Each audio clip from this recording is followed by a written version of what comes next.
I never brought up really and never really discussed why you were not at Kobe Bryant's memorial service.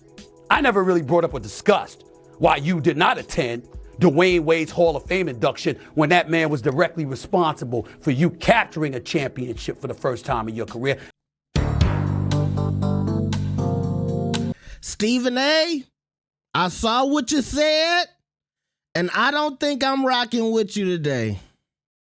I was with you when LeBron rolled up on you at the crypto arena in LA, but I think you're getting a little too personal.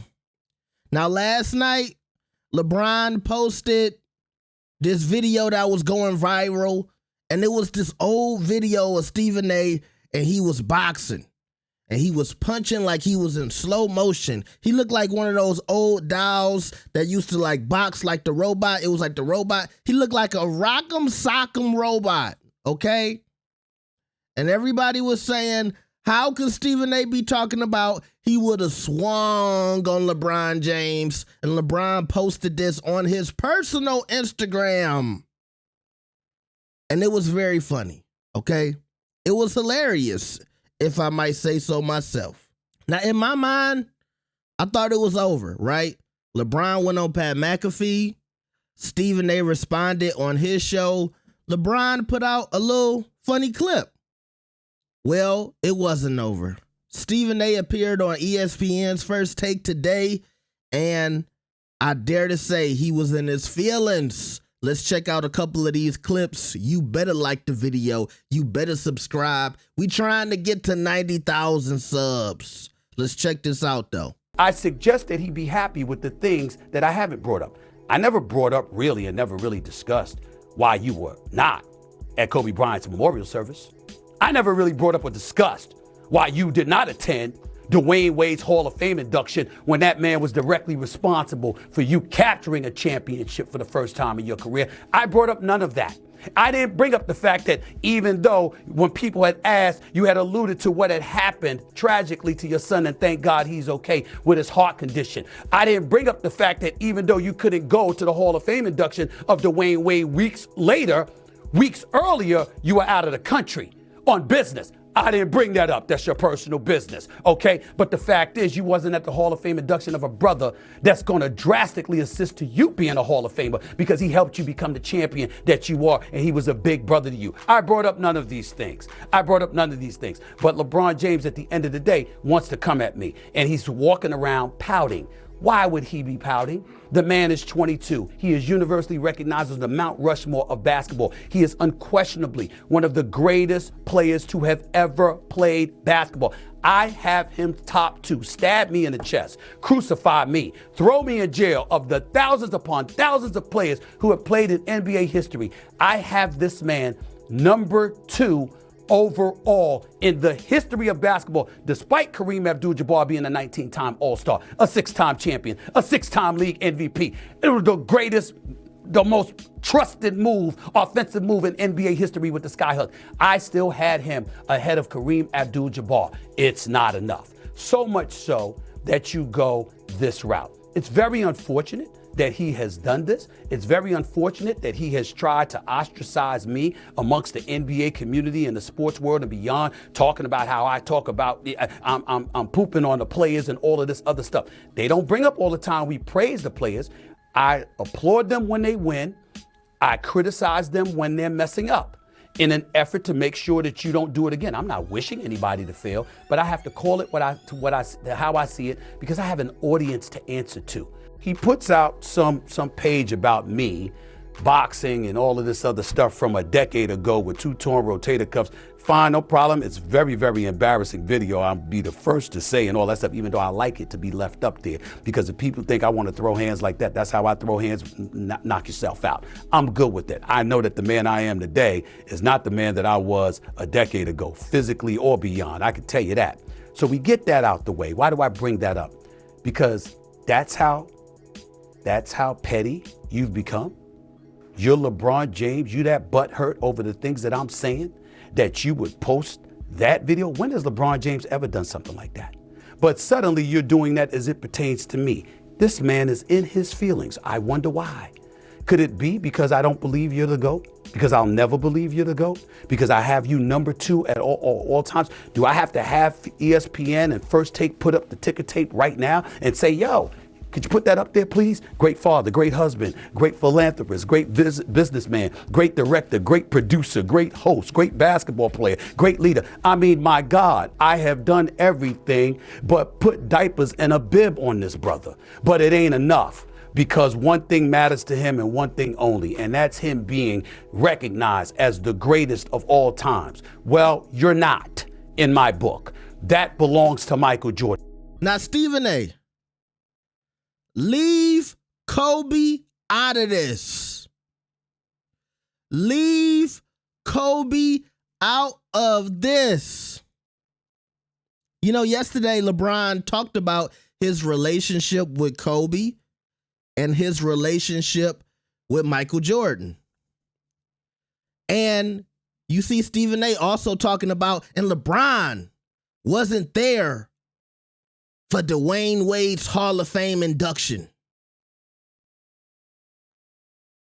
You don't know the intricacies of these people's relationships. Number one, like I said, he talked about Kobe at the McAfee interview, and he said him and Kobe never really had a relationship like that until he retired. And then he became a Laker, and Kobe basically opened up his arms to LeBron, said, hey, you a Laker now, we brothers. But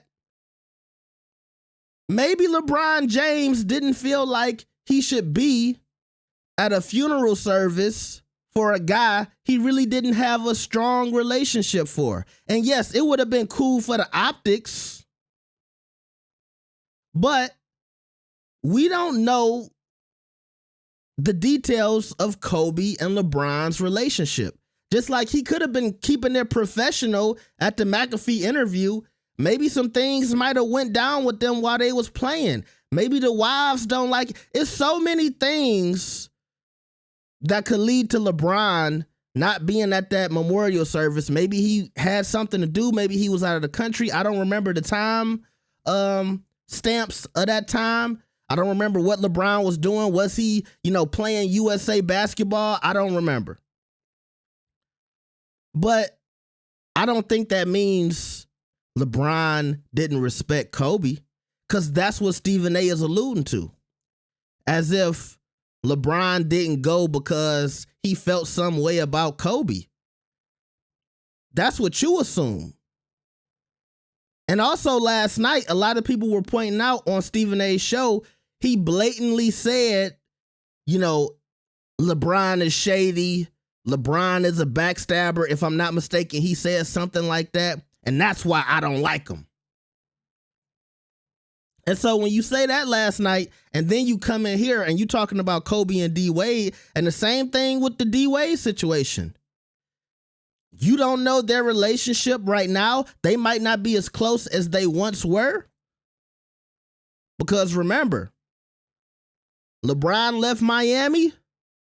D Wade stayed. Even after, in my opinion, they did D Wade wrong, didn't he go back to the Heat? And the Heat, they gave him a statue and all that other stuff, gave him a horrible statue. But my whole point was D Wade was loyal to Miami and Pat Riley. He wasn't, loyal to LeBron. Not to say that caused friction in their relationship, but like I said, we don't know all the details of these things.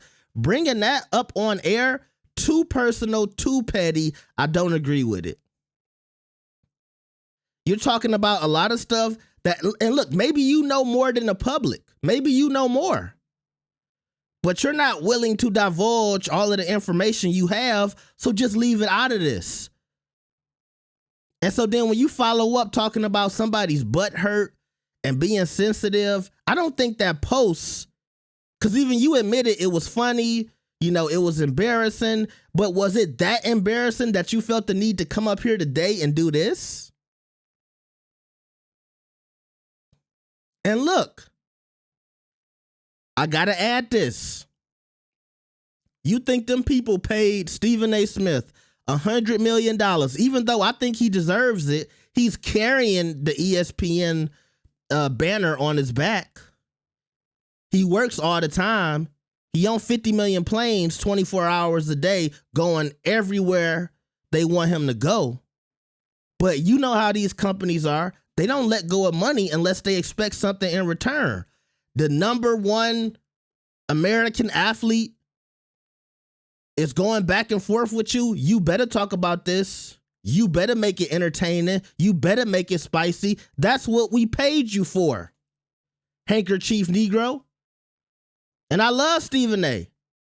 But he has a job to do, and I think this is a part of it. I think he wanted to put some flair on this morning, even though to me the video wasn't that serious. Now all of a sudden you can fight. You can fight now.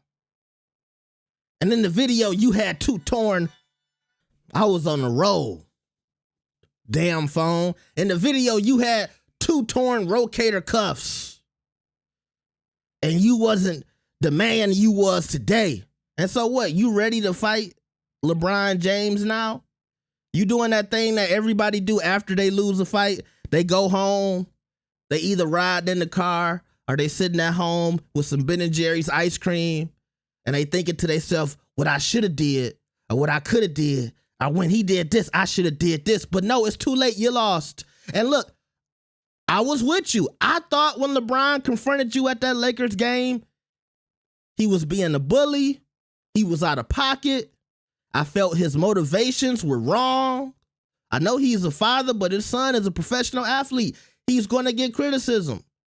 And I see now everybody saying, well, it was Stephen A's comments about him being a father. And I told y'all yesterday, they did the same thing to LeVar Ball. Where was these same players defending LeVar Ball when he was saying his son was going to beat everybody and was so better than this guy and that guy? And then when people came on ESPN and they said LeVar shouldn't have said that, none of these basketball players had anything to say on LeVar Ball's behalf. Now all of a sudden it's protect LeBron because somebody said something similar to LeBron because he's LeBron. Y'all gotta keep the same energy. So I was with you. I didn't like that. But the interaction happened and your response was your response.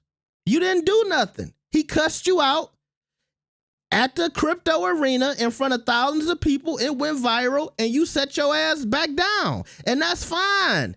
Stick with the narrative. I just got $100 million. What y'all want me to get into a fight with LeBron is not going to happen. Stick with that. Don't come, weeks later talking about I would have swung. And to tell you the truth, I would have been cool with that last night if that was it. But now you trying to act like you was in shape to fight LeBron. Stop it. Stop it.